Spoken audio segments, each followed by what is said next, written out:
Hey there, Zach Henderson here, and in today's video, we're going to be talking about the Turkish getup, and specifically my 3 favorite pro tips and strategies for boosting your getup performance, especially if you find yourself getting stuck on the ground.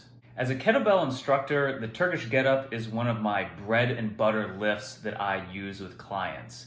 And in my opinion, the first few steps from the ground to the hip bridge are the most valuable steps. And that's actually where we spend the most training time. Unfortunately, the most common problem I see people face when learning the getup is that first step, that roll from being flat on your back to coming up to the elbow. Being stuck on your back, especially with a heavy kettlebell over your head, is not fun. And while there are many valuable cues, tips, and tricks out there, these are the ones that I lean on the most with my own clients to get them moving smoothly and confidently over that initial speed bump. So let's dive in. First, you can use a heavy kettlebell as an anchor point for your downside hand. Simply tip a bell so that it is aligned with the arm and the handle is vertical so that you can apply slight downward pressure as you pull yourself up into the roll. Here's a foolproof way to catch the feeling of the diagonal roll. If you grab a hold of a weight kettlebell here on its side, grab a hold of the handle and with the intention of stabbing it into the ground, there's your roll up. Then you can let it go. You notice how I scooch around. A lot of people will say, like, your hand has to be planted. I don't really think so. Scooch around to wherever like you feel most open through the chest and do that.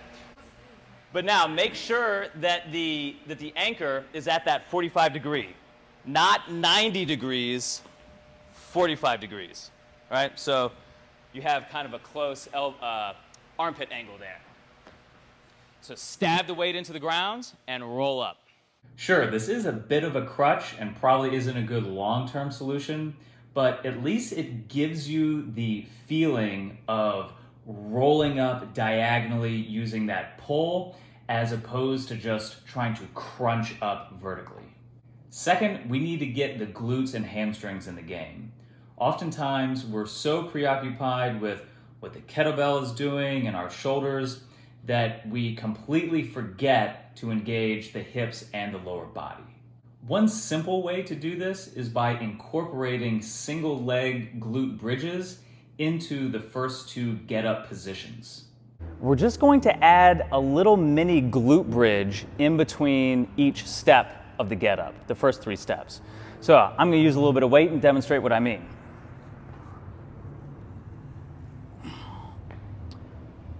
From our starting position, I'm going to take this posted side and I'm going to do a mini hip bridge. Okay? So the hip just comes right up off the ground, not too far obviously because you're in this lying position and we're only using one hip. Okay? But I'm making that diagonal 45 shape. Now that I've come up to the elbow, I'm going to do that same thing. I'm going to do a little bridge, up and across. And then I'm going to come up to the high bridge position, and as you can see, the hip bridge still follows that 45 degree diagonal. Again, from here, from the elbow,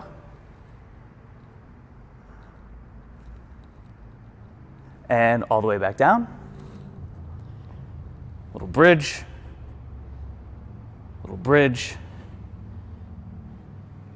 and down.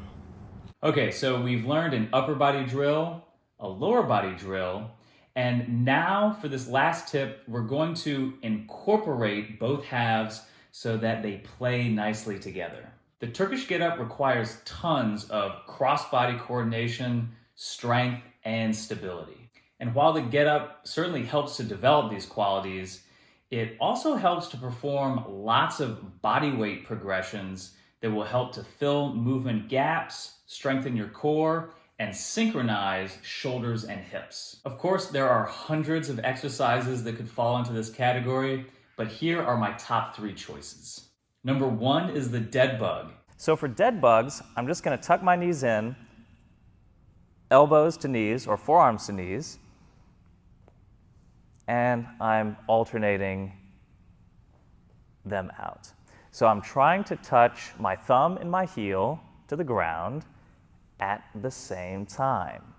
Now this is demonstrated with straight arm, straight leg. You can also do this bent arm, bent leg.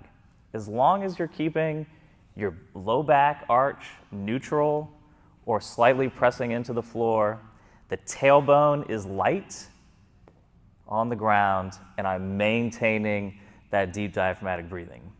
Number 2 is the standing crossbody march. Be sure to stand tall and really flex the grounded side quad and glute. When the hand and raised knee make contact, push them into each other for a bonus isometric contraction. Number 3 is the bear crawl. Be sure to keep the knees low to the ground to avoid piking up with the hips. Always move the opposite hand and foot simultaneously, and try crawling both forward and backwards. For all of these exercises, maintain deep, even breathing and brace the core to minimize spinal movement. And there you have it, my top 3 tips for boosting your Turkish get-up strength and refining your technique along the way. Leave a comment if you have any questions, and hit that thumbs up if this was a helpful video for you. Thanks for watching, and we'll see you next time.